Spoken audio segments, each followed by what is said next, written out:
3 сынып 73 сабақ нөмірі 11 есеп. Теңдік тура болып шығатындай жақшалар мен арифметикалық амалдар таңбасын қойып шық. Бірінші бізде 4-5 берілген, оның мәні 100-ге тең.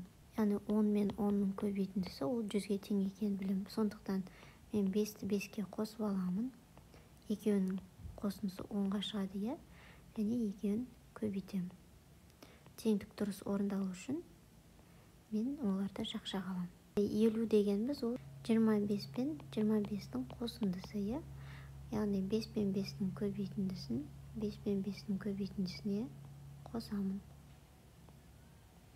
Сонда 50 шығады. Келесі 250 шығу керек. Яғни біз білеміз, 25-дің 10-ның көбейтіндісі. Яғни 5 пен 5-ті көбейтіп аламын. 5-ке 5-ті қосып аламын. Сонда мұнда 10 шығады, мұнда 25. Яғни екеуін көбейтуім керек. Мына жерді жақшаға аламын. Мұнда жақшаға аламын. Сонда бізде 250 шығады. Келесі. Мысалға 45, яғни 50-ден 5-ті азайтсақ 45 болады. Яғни маған 50 шығару керек. Яғни не істеймін? 5-ке 5-ті қосып аламын. 10 болады. 10-ды 5-ке көбейтемін. 50 болады. 50-ден 5-ті азайтсам 45 болады.